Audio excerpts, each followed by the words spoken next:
Olá, galerinha do Pincelada do Saber, estamos aqui então para dar continuidade em nossas videoaulas sobre o texto do Benjamin Constant, A Liberdade dos Antigos, comparada à Liberdade dos Modernos, um pronunciamento feito em 1819 na França. Então ele vai dizer, lembra que eu estava falando no vídeo passado sobre a liberdade dos modernos, que o casamento entre representatividade e a união do Estado-nação, ele tem algumas características. A característica da liberdade de mim em relação do outro em relação a mim, de mim em relação a todo direito, garantir os locais de fala, da sociedade, porque a gente pode se reunir para debater interesses, fazer amizades, etc. E também em relação política, porque nós temos uma liberdade política, nós podemos votar, protocolar pedido, fazer petições, indicações, enfim. E agora ele vai dizer sobre a liberdade dos antigos. Ele vai dizer, essa é a liberdade dos modernos, até onde eu falei. Agora eu vou falar sobre a dos antigos.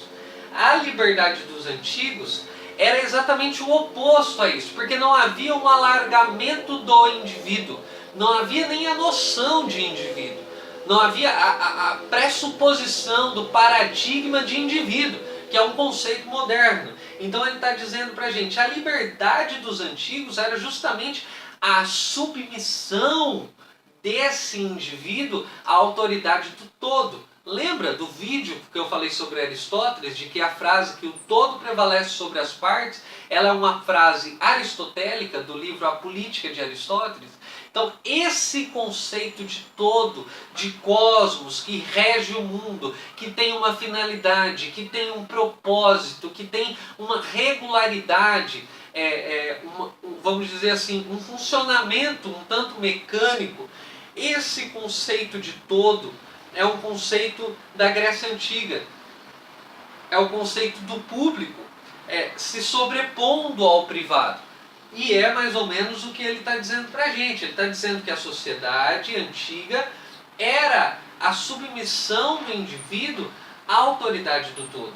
Benjamin diz, antigamente, a liberdade dos antigos ela era decidida na praça pública, através do quê? Da participação direta. A praça pública era o lugar onde a submissão do indivíduo, onde acontecia a submissão do indivíduo, onde comprovava a soberania da cidade, a soberania do conjunto. Era onde se provava a soberania da unidade. Era onde se provava a soberania do todo sobre os particulares. Nesse debate, então, podemos ver muito bem a condenação de Sócrates, e sua aceitação que a praça pública, a deliberação da polis era aceita. Pois ele não era quem era sem ela, e nem poderia o ser. Ele não era quem ele não poderia ser outra pessoa sem a cidade, ele não poderia ser ninguém sem a cidade. Sócrates teve a oportunidade de sair, de se despatriar da sua cidade e vagar pelo mundo e continuar vivendo.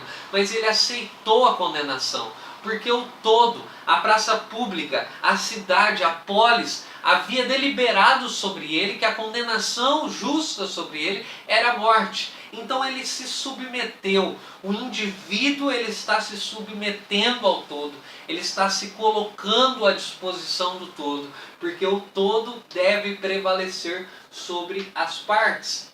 Esse é o conceito de liberdade dos antigos. Eu cito na íntegra o que Benjamin Constant diz. Essa última consistia em exercer coletiva, mas diretamente várias partes da soberania inteira, em deliberar na praça pública sobre a guerra e a paz, em concluir com os estrangeiros tratados de aliança, em votar as leis, em pronunciar julgamentos, em examinar as contas, os atos, a gestão dos magistrados, em fazê-los comparecer diante de todo um povo, em acusá-los de delitos, em condená-los ou em absolvê-los, mas ao mesmo tempo que consistia nisso, o que os antigos chamavam de liberdade, eles admitiam como compatível com ela a submissão completa do indivíduo à autoridade do todo.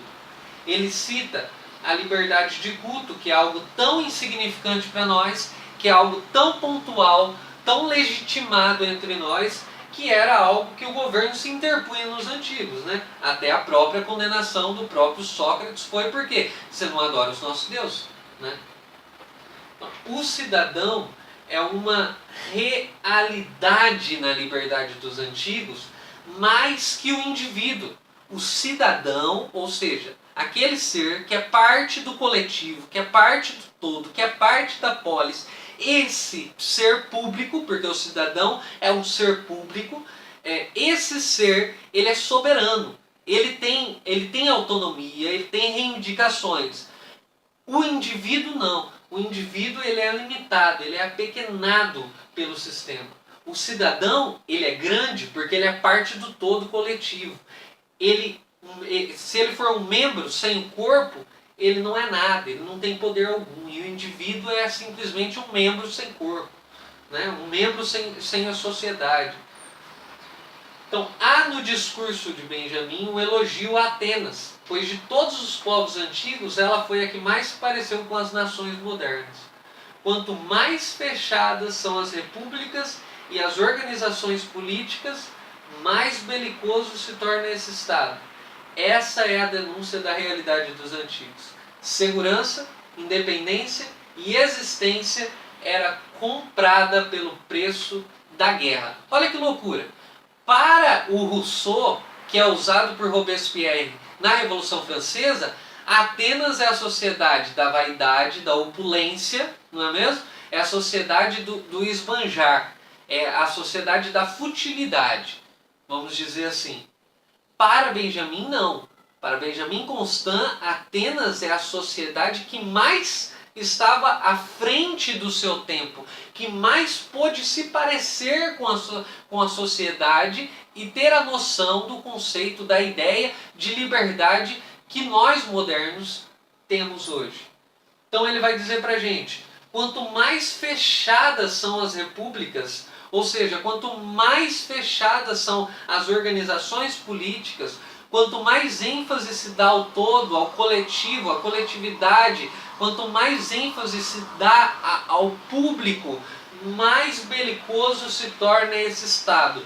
Essa é a denúncia que Benjamin faz aos antigos, porque ele diz que a segurança dos antigos, a independência dos antigos e a existência dos antigos, ela era comprada através da guerra, através do confronto, através dos armamentos bélicos, né?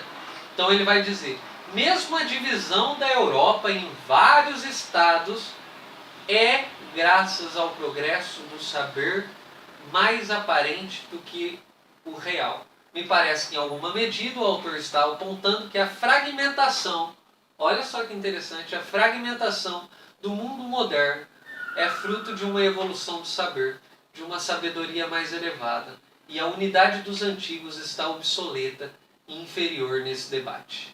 Ok? Então é basicamente isso, a denúncia, a crítica que Benjamin Constant vai fazer aos modernos. E aí nós continuamos no próximo vídeo. É hora de dar tchau!